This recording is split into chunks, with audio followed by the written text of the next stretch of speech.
Okay. So hello. Welcome back. We're sorry. We just had a technical difficulty, pero as we go along, sana wala na, no? But to continue, so nandun tayo sa pagpapakilala dun sa the Sustainable Diner Project, ano? So not everyone knows kasi that WWF is not just focused on wildlife. So here in the Philippines, we tackle every variety of environmental issues that we face, and that includes issues on our food. So the project I'm part of is called again the Sustainable Diner, and it aims to connect our food choices to its effects on the environment. So what we do is we promote and we integrate sustainability principles into national and local policies in our business sector, so in terms of their operations, and at the same time we also want to influence the consumer behavior of Filipinos. So, what does it mean ba? Pagdating sa usaping sustainable diner, ano bang ibig sabihin ng sustainable diner? So, it's actually about embodying five principles. So, the first one is conservation of our resources, such as your energy and water. The second one is the use of your local, seasonal, and sustainable ingredients or your produce. The third is reducing the use of your single-use plastics to alleviate the overall waste that we have. The fourth one, our major topic for today, is eating more plant-based dishes. And the fifth one, which we tackled last episode, is all about reducing your food waste. So these five things, these are the things that we wanted to highlight in this webinar series. Ano? So Save Our Planet is actually a play on words. So save our, as in iligtas natin, and savor, which is namnamin or i-enjoy. So the aim is to educate on what it means to be a sustainable diner. So how does it go? Paano ba itong Save Our Planet webinar series natin? So we have 4 episodes. So the first one was done last January.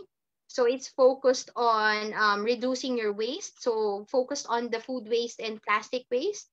So right now, currently, we are on our second episode focusing on eating more plant-based dishes, or basically, how do we do the planet-based diet? The third episode is on April 29. Tandaan niyo po yan, ha. Please save the date. The third episode is on April 29, and we will be talking about local sourcing and conserving your resources. For the last episode in May, so it will be a showcase of our educational materials and the knowledge products that the project has developed over the past 4 years. Ano? So for us, this would be a very exciting year, and we hope that you will all tune in with us. And syempre, what we want from you is to learn also, di ba? So for our newcomers, welcome po sa inyo. And for our returning participants or viewers, welcome back po. Stay tuned lang po sa ating mga gagawin for today. Yeah. Miss Mel, di ba we have a raffle for this webinar series? Yes, Karen. Ako, medyo malas ako sa raffle. Ikaw ba, Karen? Kamusta ka sa raffle? Hindi din ako masyado nakukuha lagi. But sana, kapag audience ako ngayon makuha ko, sana. But I'm not an Yes. audience. I'm your host. Yes, oo nga. Don't worry, Karen. So, marami pang opportunities para maging ano tayo, maging part tayo or maging winner tayo ng isang raffle, ano? Most especially for this episode. So, we have actually exciting prizes in store, not only for our game for today, but also for our raffle winners. So, please stay tuned until the end of this episode to learn how to join. So, yan. So, punta tayo doon sa ating main topic na, no? Kasi ito, for sure, excited na kayo dito. Kasi it's a new and relatively interesting topic. And we have to know first yung rationale behind bakit natin pinag-aaralan or bakit natin gagawin itong going on a planet-based diet. Ano? So why is it important for us to do the necessary shift in our consumer patterns or consumption patterns rather? So, Karen and the viewers, for your information, a lot of researches already and studies have been conducted regarding our current consumption patterns. And globally, to sum it up, it has been found out that people are under consuming healthier food. So when we say healthier food, less yung pag-consume natin ng mga natural food natin like yung mga fruits, vegetables, tapos yung mga sources natin ng protein and fat coming from plants like your nuts, your dried beans, your seeds, and your legumes. Aside from that, nakita rin natin na we are also consuming highly processed food. And these highly processed food usually contain a lot of sugars, oils, and fats. And another notable trend na nakita nung sa mga studies na yon combined, we have really high consumption or nagkaroon tayo ng increase in consumption pagdating sa meat. And that's where we get actually majority of our protein sources. So yan. So that's globally ha. So let's now zero in on our consumption here in the Philippines. So, paano natin siya napag-aralan? So, actually here in the Philippines, we are doing our food consumption survey. So, it's done by FNRI. So, in 2018, yun yung latest, it has been shown that we are still short of achieving our dietary energy requirement. Meaning, kulang pa rin yung ating kinakain at yung nakukuha nating energy coming from it. So, paano ba natin siya mas maintindihan? So, in the next slide, so we can see here concretely the amount and the type of food that Filipino adults, elderly, pregnant, and lactating women normally consume. So inarguably, makikita natin dito that the highest intake would be, of course, our cereal and cereal products. So given that we are actually, we are rice eaters and rice is our staple food, so that's our main source of energy. So next to cereals, makikita natin dito, we highly consume fish, meat, and poultry. Then you can also notice our low consumption naman pagdating sa vegetables, fruits, dried beans, and your seeds. So to further contextualize yung idea ng protein intake natin na nakita natin dun sa previous slide, so you can see there the inadequacy and excessiveness in terms of protein. So among the 4 groups na pinag-aralan, so the report shows that all age groups mentioned have excessive intake of your protein. So mataas yung ating consumption ng protein sources, ano?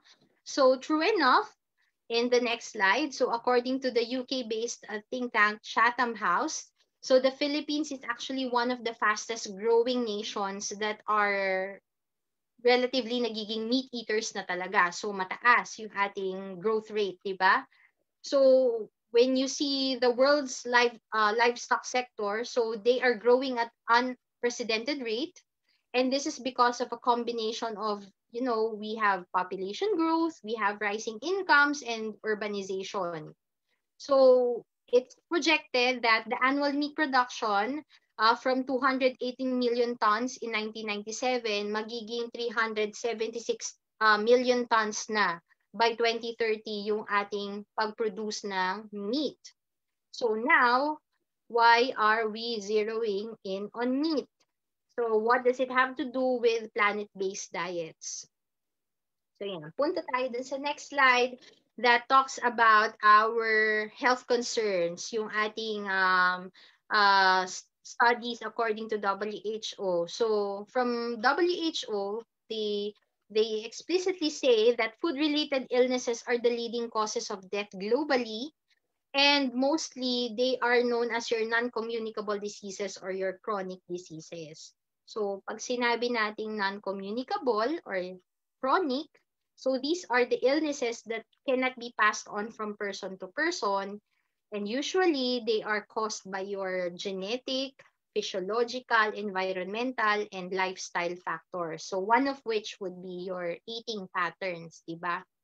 So each year, 15 million people die from your NCDs. And this is between ages 30 to 69 years old. Ang bata pa, no? So, ganon. Ganon yung age range na namamatay tayo sa NCDs. And these are usually linked to our meat-based diets. Yung pagkain natin ng beef, ng pork, ng chicken, eggs, dairy, excessively. So examples of your NCDs include your heart diseases, so stroke, diabetes, and your cancer. So in addition, overconsumption of your food in general leads to overnutrition. So ito yung being overweight and obese. So yung trend na yan on our health or our mortality is actually manifested also here in the Philippines. Ano? So this trend is not new for Filipinos. So among the top 10 leading causes of mortality or death, pagkamatay, here in our country, 6 are non-communicable and 4 are the major NCDs such as your cardiovascular diseases, your cancers, your chronic obstructive pulmonary disorders, and your diabetes mellitus. So diseases of the heart had been consistently the number one cause of death here in the Philippines for several years, citing that it's actually more than 1 in 5 deaths. So yan. Yan yung ano natin, reason behind bakit natin inaalam yung meat pattern natin. So it's highly related to your NCDs, ano. So alongside with these nutrition-related chronic diseases, we also see an increase in our environmental impacts, most especially yung unsustainable consumption and production natin. So in order for us to supply food for our growing population, so agriculture uses 50% of our land globally. So what happens is that it leads to habitat loss of our species, depleting our biodiversity, yung existing biodiversity natin. It also uses the planet's natural resources at maximum capacity, such as your water use, your topsoil tillage, your seafood consumption, and other food supply. And yung nakakalungkot dito, sa paggamit natin ng resources na to, ang ending pa rin, we are eventually wasting 1/3 of the food that is produced. And siguro maging explicit tayo dun sa main reason kung bakit importanteng malaman natin yung food consumption pattern natin, apektado yung ating environment. Generally, your agri-food industry contributes to almost 1/3 of your total greenhouse gas emissions. And bigger portion of that is actually coming from your livestock production because they produce the highest global source of your methane and your nitrous oxide. So itong dalawang to, they are potent and very powerful greenhouse gases. So yan. Ganun siya kalala, ano? So makikita natin merong epekto yung pagkain natin sa health, meron din siyang epekto sa health ng ating planet. Grabe. No, I was really gonna ask you that, Miss Mel, because I've really seen the impact. Grabe talaga yung impact of our food choices when it comes to the environment and of course our health. You mentioned about non-communicable diseases, but what are the things that we can do to lessen the impact? The impact, oo. So, yan, Karen. Good news is that we have this planet-based diet. So, it's actually a good question, Karen. And for me to answer, I will let you watch first this video.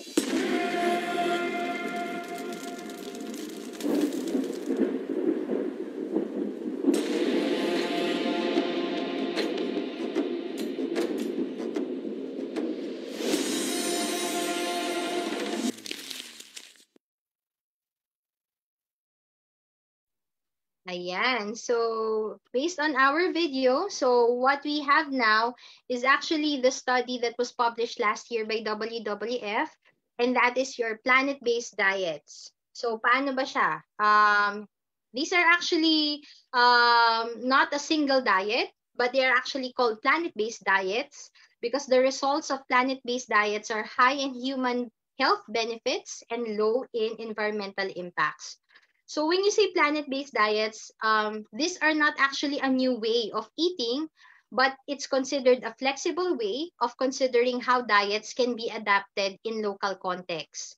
So usually, your planet-based diets comprised of healthy foods produced within planetary boundaries, and it basically discourages overconsumption of any food, and it encourages agrobiodiversity.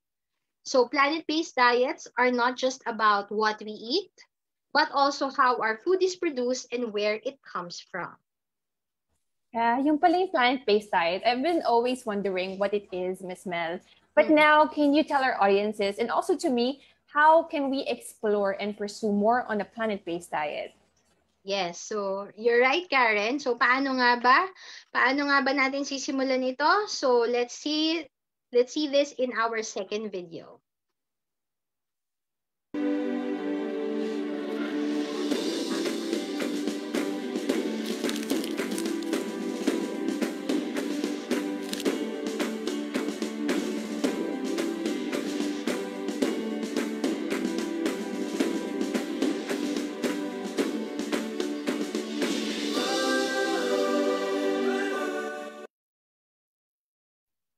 Ayan. So, how do we adopt planet-based diets? So, in the video, we were given 4 ways on how we can start adapting planet-based diets in our lifestyle. So, the first one is to eat sustainably produced food.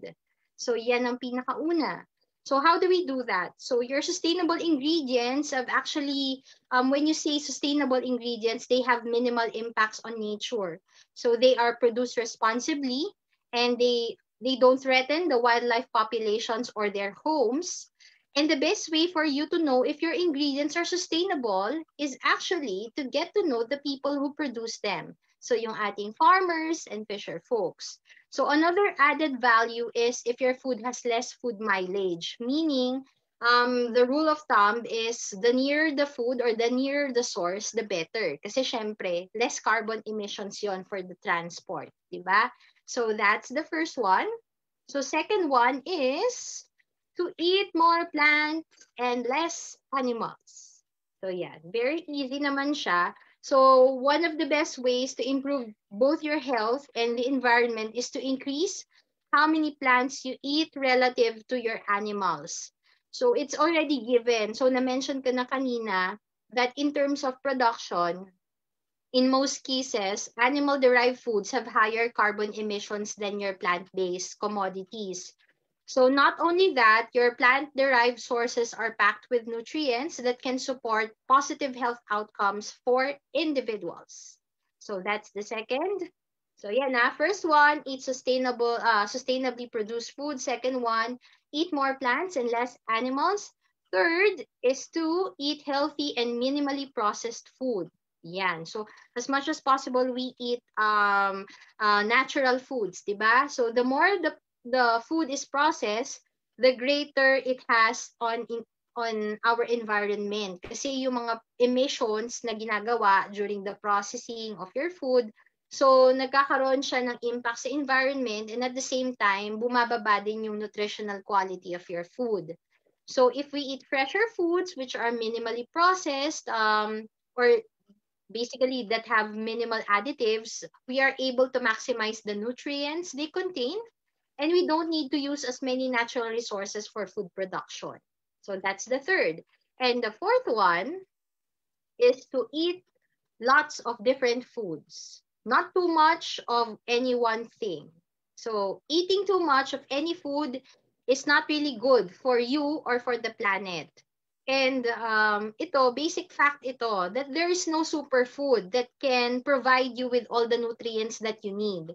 So the planet is also benefiting if you are eating a variety of foods being produced. So a good balanced diet can include many things, like for example, your whole grains, your fruits, vegetables, less sugar, less oil, less fat, and meat, of course. So we can also explore eating more plant-based proteins and fat sources such as your nuts, your legumes, your seeds, and your dried beans.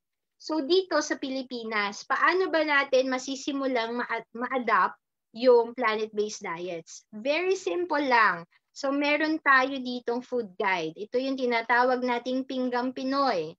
So one way for Filipinos to achieve planet-based diets is to actually follow our own nutritional food guide or national food guide. So your Pinggang Pinoy is actually very easy to understand. Makikita niyo dyan, you have a plate.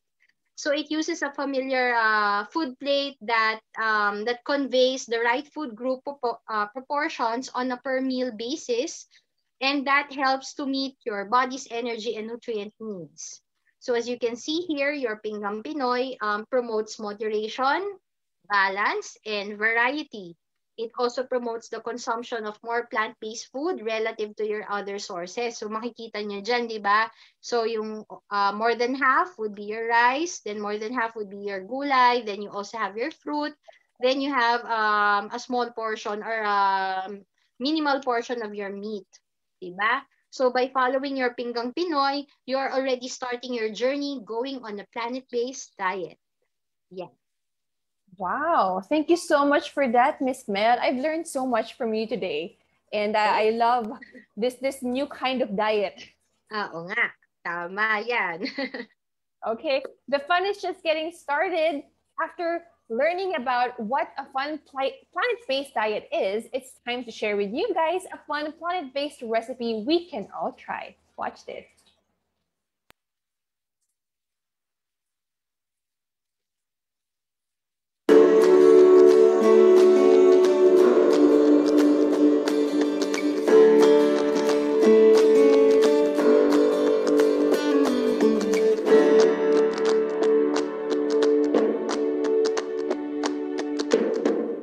So for today, Marlon, what are we having? So for today, we're making curry, vegetable curry. One of the things we want to do when eating plant-based is you have to make sure that you look at the nutrient content. So important. No? How do you know that the food is nutritious? Kasi when we have a limited budget, we might as well use our money for the most nutritious food. So for example, we have what we call superfoods. What are superfoods? These are nutrient-packed vegetables and fruits which are full of vitamins and minerals. You just eat a little, your body's very happy. What does food do to you? Well, it makes your cells healthy. And why do you want to make your cells healthy, Dion? Happy cells, the happy body itself. We have to feed it healthy with healthy foods. That's true. Actually, when choosing your food, you want to make sure that you ask yourself, will this help me become healthier? Or will this make me sick? It's like there are two arrows, no? So will this move me towards health or will this move me towards sickness? Plant-based diets, again, supported by research, Dr. Colin Campbell, Dr. Esselstyn, Dr. Oz, all of those have proven that plant-based diets are very good. So Marlon, go ahead. Our ingredient is carrots. We have also cucumber, bell pepper, red onion, and white onion. And we have here tomato. So first, I will make the nurture curry first. So while Marlon's doing that, you might be asking, what's the difference between the white onion and the red onion? Actually, the red onion is very good for cooking. For culinary purposes, it has a stronger bite, all right? It's a bit stronger, all right? By the way, these are all wonderful superfoods, no? Look at all of the colors. So when you choose your food, you want to go for bright, deep colors like this one. So we're making curry today. Curry, by the way, is a very strong, very good plant-based healing food. When I say healing food, it means it has the capacity to heal the body. And one of the strongest attributes of curry is this one. It's what you call turmeric, luyang dilaw. All right, luyang dilaw is another superfood. It's used heavily in India because turmeric is known to fight inflammation. What is inflammation, Dion? It's an infection, when you have like the fever itself, your body is inflamed. So this one, like the turmeric, is good anti-inflammatory. The same as for the onion as well, and also the garlic. When cooking, the nice thing is in the Philippines, you have a lot of very, very good herbs and vegetables, which are very good, like your basic garlic, onion, ginger, that they're all very good healing foods. And of course, you have here your turmeric, and guess what this is? This is chili, right? Paprika. Paprika. Paprika, of course, is very good. No? So paprika has its has its origins from the peppers. So take note, this is actually lemongrass, right? Lemongrass, yes. Nice. What does lemongrass do? It actually adds flavor, and again, it adds a lot of healing powers, right? When cooking with plant-based food, all right, notice that Marlon is doing a lot of pressing. It's very important. You notice that he crushed the lemongrass. When you crush the lemongrass, you release the flavors. At the same time, you release the healing properties. All of these are actually gamot or medicines, right? You've got your onions, you've got your tomatoes, very high in lycopene, very good for the heart. Okay. What Marlon is doing is he's putting it there first. He's sauteing it a bit so that it will come out the flavor. It releases the flavor of the lemongrass. That is the secret. Okay. And you'll notice what Marlon is doing here is he's making what you call a vegetable stock, right? Yes. So the vegetable, what is a vegetable stock? You boil the onions, the garlic, the potatoes, and the carrots, and by boiling it a bit in a little water, you release the flavor and again, the healing properties. So it's all about releasing flavor and releasing healing properties. All right, so there. So all you have to do is saute the vegetables. Okay. Notice that we're using a non-stick pan with just very little oil. First, you saute. All right. Okay. And then, of course, so important, salt and pepper are critical to bring out the flavors. Look at the colors. That is, okay, when cooking, you want to make sure always that you have like a variety of colors. Especially for Filipinos, we eat with our eyes first, then we eat with our nose next, and then we eat with our tongue next. So three. We always have to think about the three senses. No? First, what it looks like. Next, what it smells like, and then what it tastes like. All right? So there you are now. There's your turmeric or your curry. There you go. Look how beautiful the colors are. Okay. There you go. So the curry powder, same as the lemongrass. You need to saute the spice. Yeah. That's a secret. Sometimes a lot of people, I know this for a fact, because this is what I used to do before I started doing culinary classes. No, you just put the curry powder on top of the water, then you mix it. But no, Marlon's secret is you saute the spice, all right, so that the flavors come out, and then in the meantime, you are making your vegetable stock. When you put them together, the flavors come out. That is the secret of good cooking. I see. Yeah. I've learned something today. Yeah. So now, if you can smell it, how beautiful the smells are. So notice that Marlon is now taking out the vegetables to put into the other sauteed vegetables. Again, you've got the sauteing effect brings out the flavors. Remember, roasting vegetables always brings out the sweetness of the vegetables because vegetables are actually sweet. But if you just boil them straight, hindi lumalabas. But if you saute them like this one, all right, there you go. So Marlon's sauteing it now. Okay. Basically, what he's doing is he's bringing out the flavors and the smells of curry. In fact, we will start smelling like curry in a short while. Okay. There you go. Yeah. Yum. So notice you've got color, you've got aroma, okay, and then of course you've got very strong flavors. All very important essentials in cooking, right? So there you go. And I would like to add, vegetable curry is an almost complete meal. So we have the vitamins and minerals from the vegetables, and we also have carbohydrates. And if you want to add it protein, you can add beans or you can add tofu, right? True, yeah. So when you choose your tofu, make sure it is a firm type, okay? Not the soft one because it will fall apart, okay? There you go. So, wow. So Marlon has just added tofu. So now this is actually a plant-based dish, which everybody can enjoy. And it's all very yummy, super yummy, okay? And Marlon has just is going to add, what is this? Gata. Coconut milk. Coconut milk. Yeah. Where do you get your in the palengke, or there are actually substitutes in the grocery store? You can actually have canned gata, or you can also have the powdered gata. You just mix it, and of course you have it's dried gata, dried powdered gata. So there. Now, let's talk about coconut. Why is it a superfood as well? First, for the juice, for the water, it's very good medicine for if you have UTI, urinary tract infection. You can drink lots of it. And then for the meat itself, actually the meat is very high in fat, but it contains good fat. All right, there's your vegetable curry. Look at that. It's got tofu. It's got carrots. It's got pepper.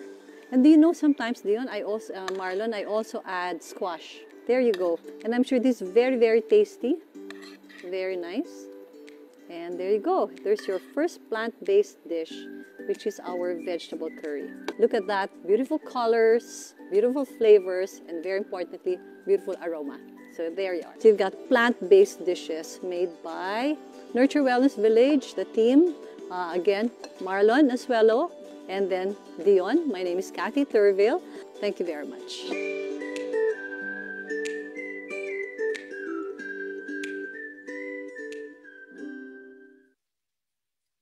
There you have it. That was a very sumptuous vegetable curry for everyone. If there's something I've learned from the video, we Filipinos always start with our eyes, and next with our nose, and next with our mouth when we eat. Sobrang sarap nun. I think from that recipe, we can see that eating more vegetables doesn't have to be boring. You just need a little bit of creativity and a sense of adventure. Hindi ba mas amazing na yung simple act of eating more fruits and vegetables can have such a huge impact to our environment?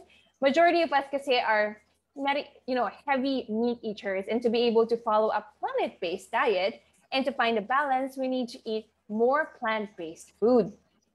Some of us here today might be curious on how we can start doing that. So we've actually invited an expert on the subject. We have with us today someone who has gone through the process of lessening their meat consumption and is now someone who helps people that want to pursue a more plant-based lifestyle. Please welcome Jack Abergas, the founder of Vegans of Manila.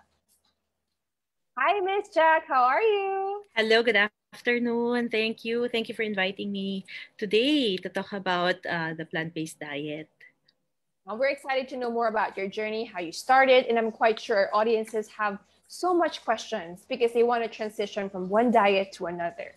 Yes. So can you tell us what was your motivation for pursuing a plant-based diet and how did you start? Okay.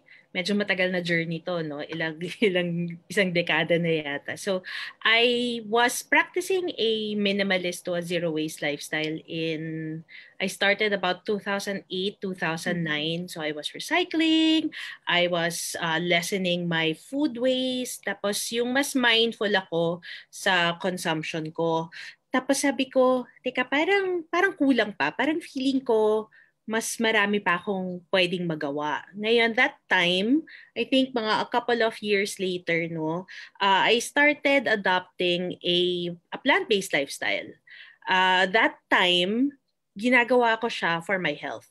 I had a lot of health issues at that time. And then, when I was doing a lot of research about it, that's when I realized, gosh, ito palang ginagawa ko ngayon, it can help save the planet and the animals pala. Yun yung aking nalaman. So sabi ko, okay pala to. Okay pala tong gawin. Kaya ever since then, I adopted a vegan lifestyle in 2013. So since then, I have been vegan since then. Wow. So it's almost 8 years already. 8 years that you're a vegan. Yes. Diba? In the Philippines, yeah, a lot of people are very encouraged, Sometimes they're looking for ways how to be vegan, but then there's someone like you who can encourage them who are in the journey, or you are in the journey for 8 years now.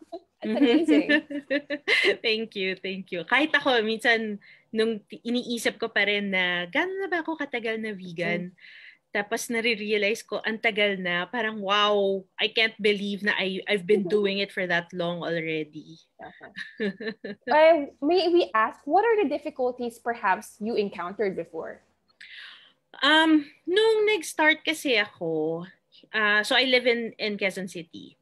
Nung nag-start ako, hindi pa ganun karami yung mga vegetarian or even vegan restaurants. Tapos even the the omnivore restaurants, the non-vegan ones, a lot of their vegetable dishes, it's riddled with a lot of meat, a lot of animal products.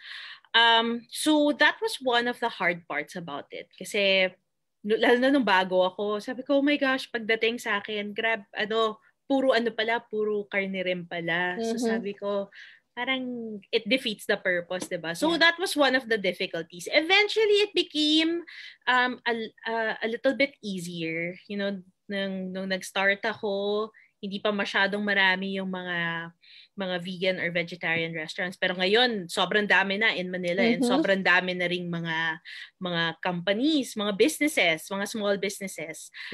Pero ito yung talagang kahit you can ask any vegan, ito yung medyo problem pa rin, difficulty pa rin hanggang ngayon. It's the social aspect. A lot of people, when they find out that I live a plant-based lifestyle or a vegan lifestyle, marami sa kanila either maraming tanong, which is nice kasi I get to talk about it, I get to explain it.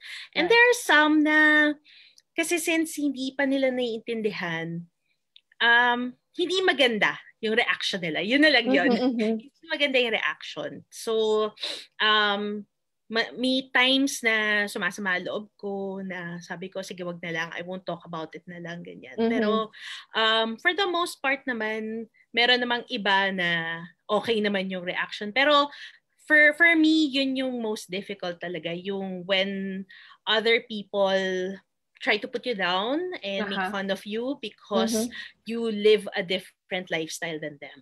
Yeah. Okay. It's good for me to also hear that, so we can also take the side of someone who's vegan as well. Kaya I'm really grateful for talks like this kasi it raises awareness, it raises more awareness na para yung mga tao talagang nagkakaroon ng more understanding about this lifestyle. That's true. Can you tell us now what are the benefits that you gained from being a vegan? Marami. So like I said, I started really going vegan for health. So marami na akong mga health concerns ko na na-reverse ko. I also lost weight. Hindi masyadong mukhang obvious pero talagang camera lang yan. It adds ba? Pero yes, I did lose a lot of weight. Mas marami akong energy ngayon na sometimes it's hard for me to sleep at night kasi tumatakbo pa rin yung isip ko. Parang gusto ko pa rin gumalaw, ganyan. Kahit na parang feeling ko, kailangan ko na matulog, pero hindi ako makatulog kasi sobrang daming energy. Tapos na rin, more clarity sa mind. So, mas nakakaisip ako. Ako kasi I'm a learner. I love to research also. So, I'm happy about that kasi talagang may room sa brain ko for more information. And of course, big benefit din yung talagang we save more animals by going vegan. And we lessen our carbon footprint. Yun yung pinakamaganda din. Akala mo, tatanggalin mo lang ang animal products from your plate. Pero yung simple act na ganun, ang laki na pala ng impact. Yeah, I would very much agree with you. Can you share with our audiences, perhaps, what's your favorite dish, as a vegan? You also like what the chef kanina cooked for us, like the vegetable curry? Oo nga, kung pwede nga lang kunin ko from the screen, di ba? Parang sarap-sarap. Ako, alam mo, matagal kong pinag-isipan yan. Ano ba talaga favorite vegan dish ko? Pero I think marami akong favorite na vegetables. Fruits and vegetables. Tapos, kasi nagbabago-bago na lang yung yung kung ano yung lulutuin ko Pero favorite ko talaga, of course, talong, cauliflower, ano pa ba? Mga patatas, carrots, kangkong, yan, favorite ko yan, Baguio beans, okra, ay grabe. Baka hindi tayo matapos. Of course, saging natin. Yes. Yung mga pinya. Ano pa ba? I tried not to eat yung mga fruits and vegetables na hindi talaga locally available sa atin. Yung ini-import pa. Yon hindi ako masyado nang kumakain ng ganun. So, pero okay lang naman kasi ang dami pa rin namang available sa atin sa Pilipinas eh. So, I don't think it's a loss for me. Yeah. Marami pa rin naman talaga tayong nakakain. Tsaka yung pag in season, yan, yung mga durian, favorite ko yan, yung mangosteen, marang, ay grabe. Talaga? Sa'yo, wow. diba? We baka maubos na yung oras discuss lang ko ano yung mga favorite ko. That's good po. Kasi people think that you're very limited when you're a vegan. But then you can eat so much and at the same time you're helping the planet and you're helping your health. Yeah. Since na-mention kanina yung non-communicable diseases and having a healthy diet is one way for you to avoid it. So yes, that's true. Yeah, oo. Kasi kahit sa akin, kasi kahit paano meron akong family history of these diseases, no? Pero for me, kasi I get my blood test done naman regularly. Tapos nakikita ko yung difference. Talagang na-decrease yung chance na ma-diagnose ako with those diseases. That's talagang good. Makikita mo talaga. Can you tell us more about Vegans of Manila? Oh, thank you. Yes. So Vegans of Manila, it really started nung naging vegan ako. So 2013 also. So a lot of people were asking me, paano ka kumakain sa labas? Anong kinakain mo? Ganyan. So ang Vegans of Manila, it started on Instagram. Okay. Tapos I was inspired by this account called Vegans of Sydney. Yung Vegans of Sydney, they feature sa Australia, mga different vegan restaurants. Sabi ko, dito naman kasi, walang masyado. So sabi ko, wait, I'll feature yung mga omnivore restaurants and what vegan dishes I can get there and how do I order vegan dishes. Tapos eventually, sabi ko parang I wanted to do more. And that's where I was able to talk to some of my vegan friends. And that's when we formed and organized yung VegFest Pilipinas. So yung VegFest Pilipinas, it's the largest vegan festival in the Philippines. It started in 2016. Last year, we celebrated our 5th year virtually. Kasi di ba pwede. Pero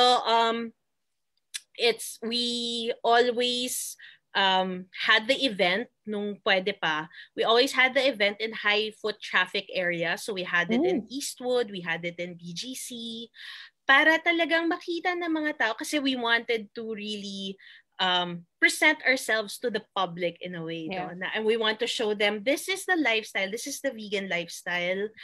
We want to show you, we want you to see how kung ano yung impact niya. Tapos marami kaming na hatak na mga non-vegans. And I'm glad na nakakatuwa din kasi the first VegFest, it really inspired a lot of the vegans also and a lot of the businesses already na hindi pa vegan to eventually go vegan or to start their own vegan business. A lot of them, they started going vegan also and inviting their family, their friends to come and see what's going on, ganyan. So talagang nakakatuwa. Natuwa kami na ang dami naming na-share namin yung awareness sa mga tao.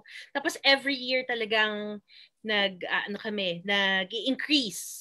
lumalaki talaga yung VegFest. Kaya sabi namin next time, parang sana kaya namin gagawin? Parang wala na yatang malaking venue para doon. I think meron, for sure. Kasi all true. of you, the people are increasing their awareness and they're becoming more conscious with their food. Yeah. So thank you so much, Miss Jack, for joining us today and you. sharing your story. Thank you also to Miss Mel and Nurture Wellness Village for giving us the tools and inspiration to start eating better for our planet. Maraming salamat po. I hope nakinig kayo, and because at the end of this webinar, we are having a short game with prizes and the second round of our raffle. Before that, we are opening the floor to questions because I know you guys have a lot of questions. Please feel free to write them down in our comment section. And in the interest of time, we will be covering perhaps 2 to 3 questions before we proceed to our exciting game. Please, if you have any questions, please do type them down, and we are going to entertain them, and we are going to answer your questions. Okay, we have here some questions. Any tips on how to eat healthy when prices are higher for healthy food compared to unhealthy food? That's a very apt question. Miss Ja, would you want to answer first? Okay, yes. Bigla parang, yes, I'm so excited. Okay, so pag tinignan mo yung question, no, nandun na rin yung answer mo eh. Yes, higher ngayon yung healthy food than unhealthy food. Pero kasi, pag tinignan mo, may kapalit yan. If you do save on the unhealthy food, may kapalit. Ang nasa sacrifice is yung health mo. So, ang titingnan mo kasi dito, kasi when it comes to living a plant-based lifestyle or a vegan lifestyle, you have to look at the long term always.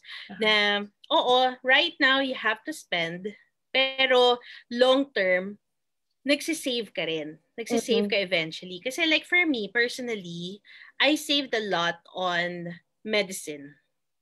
Nung bata-bata pa ako, I was sick a lot of the time. So lagi ako may medicine. As in talagang yung medicine cabinet ko sobrang daming gamot. Tapos nung naging vegan ako, mas aware na ako na pag nagkasakit ako, kahit magkasipon ako or ubuhin ako, alam ko na, wait, okay, I have to boost my immune system. Yeah. So kakain ako ng maraming orange or ng berries if there are local berries available. Tapos tinitingnan ko na, or yung turmeric. Gagawa na akong turmeric tea para to help me really boost my immune system, lessen the inflammation, para pagka nagkakasakit ako, mas madali akong makarecover. Yun yung we have to think about that eh. Kasi hindi lang kasi price yung kailangan natin tingnan. We have to think about the overall talaga, yung overall aspect niya. Yeah. Wow, that's good. I really agree with what you said. It's more about investing on our health. How about you, Miss Mel?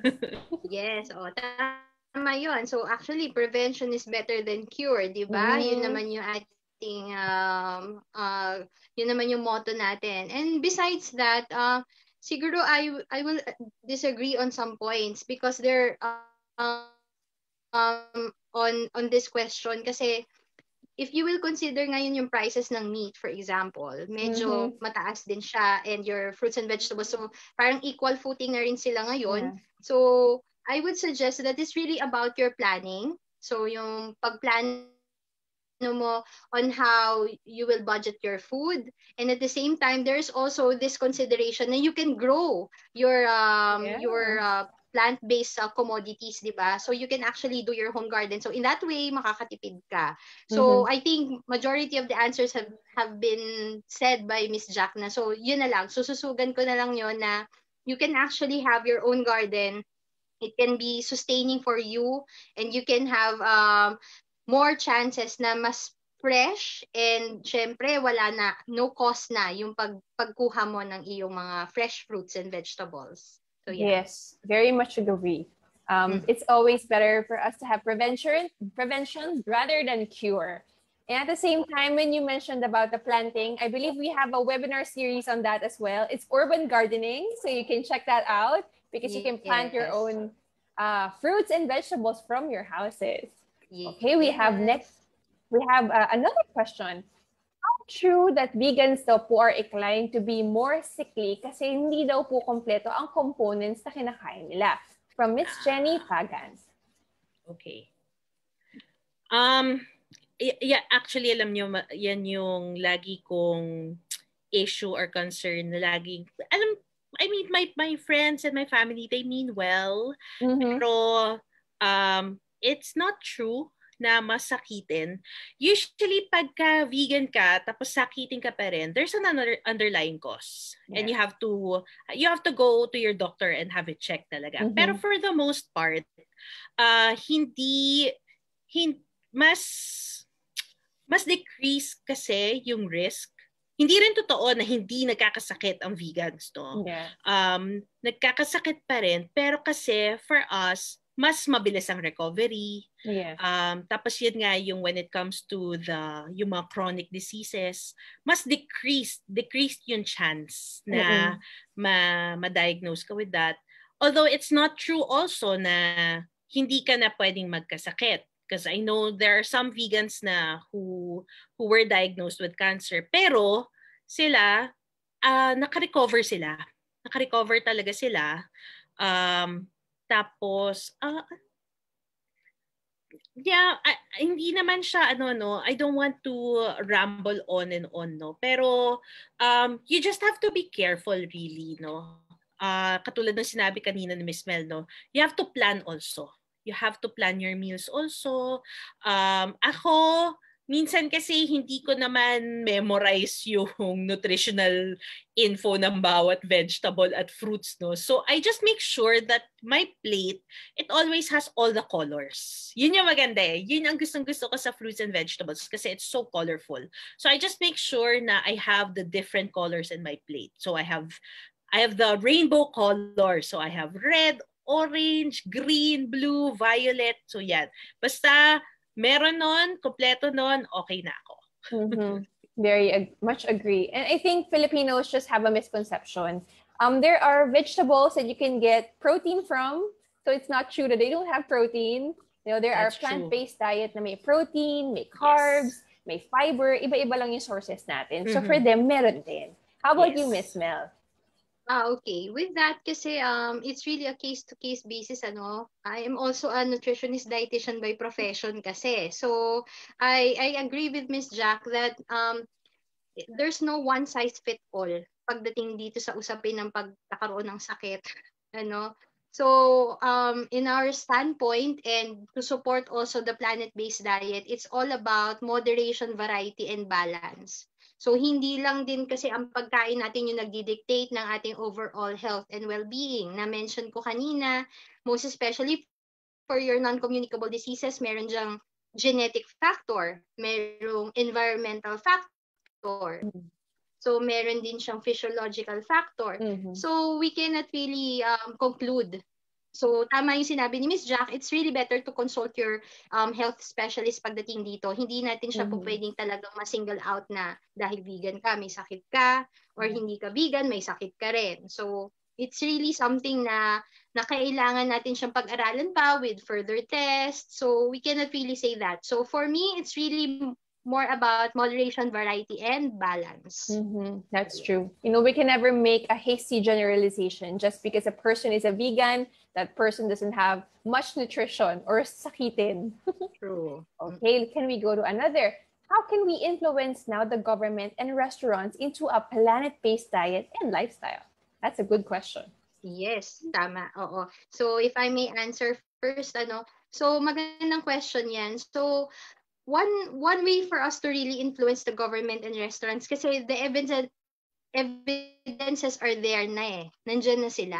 So it's just how we present it. So for example, this study of WWF na about planet-based diets, we make sure that these studies, evidence-based studies and researches are communicated well. And for the project, the Sustainable Diner, we are very fortunate that we are working with the national governments and the local governments in terms of promoting the sustainable diner. So I will have to say that from the start of the project up until now, yung mga partners namin, we continuously educate them through our efforts, through the initiatives that we have, the studies that we have, and it's really high time right now, lalo na ngayong pandemic, di ba, that public health is of a major concern. So I guess we are on that level na.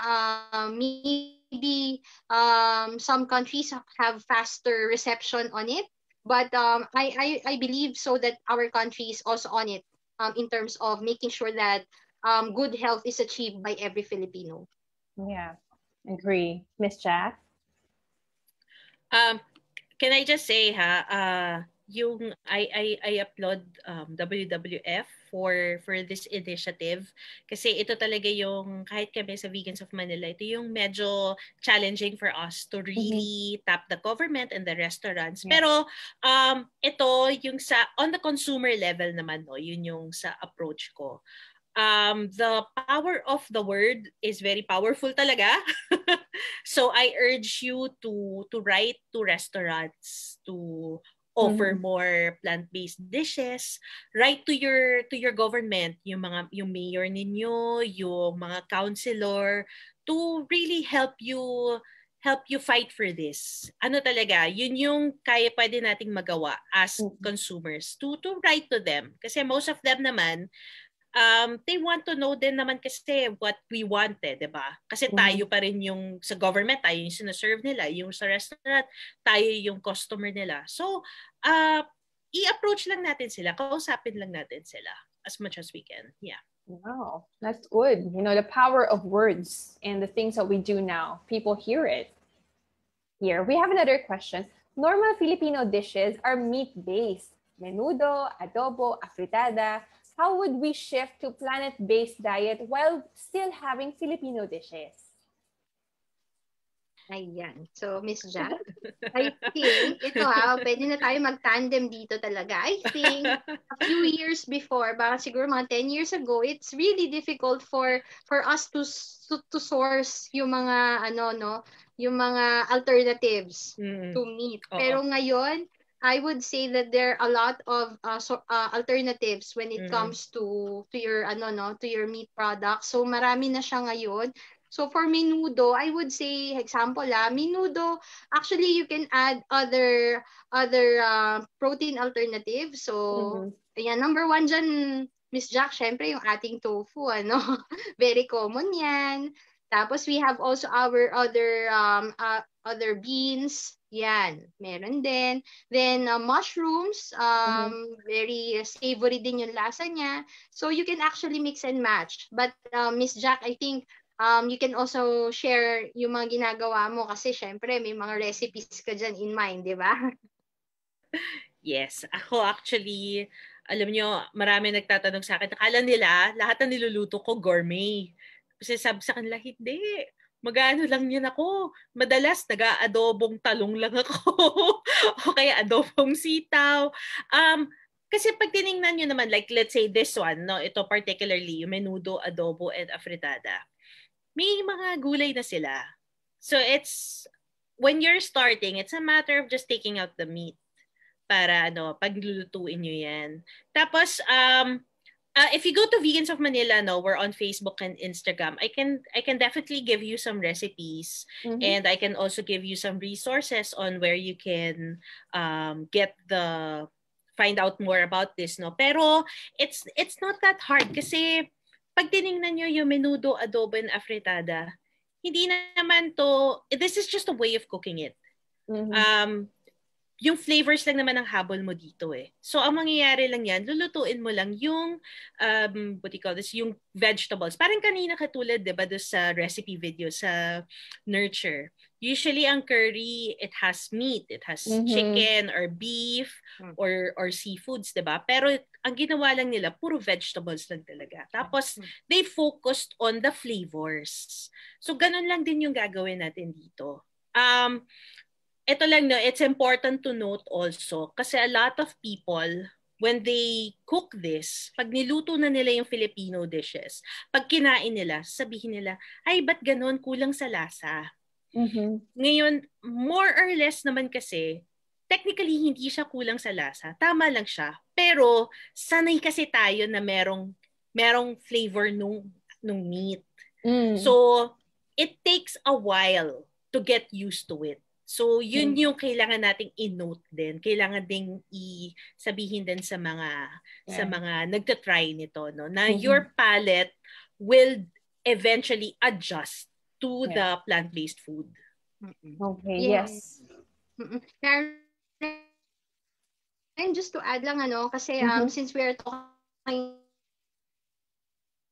about yung mga flavors and recipe book. So yung recipe book na yon, it will feature some recipes na would address yung question na rin na ito. So how do we make our typical dishes, or maybe kung hindi man itong mga dishes na ito, something new, that something some for yung pag-develop namin ng mga recipes namin and the recipe book itself. Thank you. That's nice. Wow, that's great. I really agree. I guess it's really a matter of adjustment as well. And having recipes like that is amazing. I've experienced, personally, I've eaten, akala ko meat siya, pero siya, based on mushroom. They made a burger, but it's based on mushroom. So it's really planet-based. Now, we have a lot of questions interesting from our audiences. But our last question is for Miss Mel. Now, when is the next episode of the Savor Planet webinar series? Yes, syempre, di ba? Kanina nabanggit ko na siya, Karen, pero ulitin ko ulit. So, our third episode for the Savor Planet series will be on April 29. So, yan. So, mark your calendars. Paki-alarm na ang mga cellphone nyo na kayo ay umattend dito at maging viewer or participant namin for the third episode. Sabi nga namin, meron kami mga prizes for the episode. At the same time, meron din kaming raffle. Yeah. All right. Thank you so much to our panel. And thank you so much to everyone for your questions. All right. Here's the most amazing and most awaited moment that we all have been waiting for. Our game is very simple. And this is just to test what you have learned from this episode. Miss Mel will be asking questions and you will be given only 10 seconds to answer. Paunahan lang po, itype ang answer sa comment section. And a WWF representative will be sending you a message on how you can get your prize. Are you ready? Okay, Miss Mel, let's start. Yes, so keyboard warriors, get ready. So for question number 1, so what is the title of today's Savor Planet episode? Yan. Kapag kasali ako dyan, sasagot ko yan.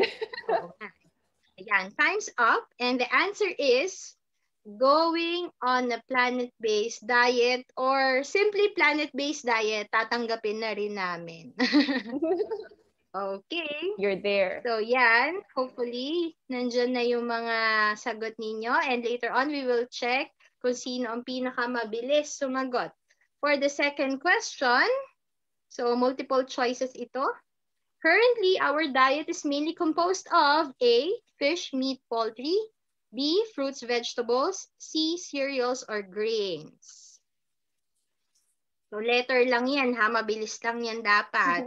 So, the answer is letter C. Di ba? May pinakita kami sa inyong slide kanina. So, majority of our sources of energy would be coming from your cereals or grains. So, that is the second question. Third question. Give one environmental impact of food. Ayan, marami akong binanggit kanina. So, kahit isa lang doon na maalala nyo, i-type nyo. Okay. So, yan. So, what are the possible answers for this? Siyempre, yung land use natin, yung paggamit natin ng agricultural land, paggamit natin ng resources, and also yung ating water, etc., food waste, carbon emissions, etc. Okay. For the next question, give one way how we can adopt a planet-based diet. Ayan.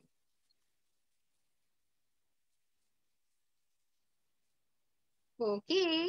So, yan. So, ang possible answers natin dyan, di ba meron tayong 4. Eat sustainably sourced food. Eat more plants, less animals. Ano pa? Eat less processed food. And the fourth one is, ano yung isa? Sorry. Ano pa yung pang-4 natin? It's more of eating lots of different food. So, yan. So, yun yung ating 4 ways on how to adopt your planet-based diet. And last question is, When's the next Save Our Planet episode? So, time's up. Karen, do the honors of answering this last question. Okay, we have repeated that, and this is the third time. It's April 29. Yay! Yes, panalo na si Karen. May prize siya. Nakasali talaga ako sa audience ngayon. So yes, oo. So, yon kanina, so minention natin na meron tayong paraffle. So here are the mechanics. So for each episode, we will provide a Google form wherein you can submit your details to serve as your raffle entry. So kung may 4 episodes tayo, meron kayong maximum of 4 raffle entries. So if you attended the first episode at nakapag-enter ka, so meron ka ng 2 episodes remaining. Tapos ito pa, so 3 pala. 3 episodes after today. 2 episodes after today. So you get more chances of winning. So yung prize natin na mention ko kanina, it's a surprise, but it's something that you will be using for your sustainability journey, and it's of course a WWF merchandise and other exciting products. So for each episode, we will accept entries until 12 midnight, and 3 winners will be announced on May 31st after our last episode. So please take note of the link, and we hope to see you guys on our next episodes. Back to you, Karen. I hope that everyone was able to take note of that link on the raffle. I hear na bongga daw po ang prizes natin. So sulitin nyo ang raffle entries nyo and attend the next 2 episodes of the Save Our Planet series. Before we end this episode, I would like to invite everyone to support WWF Philippines fundraising campaign, Project Silong, to help the fishing communities in the provinces of Albay, Camarines Sur, and Catanduanes, whose homes and livelihood were ravaged by Super Typhoon Rolly and Ulysses. In these challenging times, we believe that by working together, we can all rise above the crisis.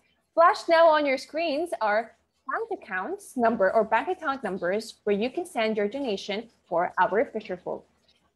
To learn more about WWF Philippines and to find out how we can help #change the ending for the planet, please visit wwf.org.ph or simply visit our Facebook page and click the Learn More button to support our environmental frontliners and partner communities.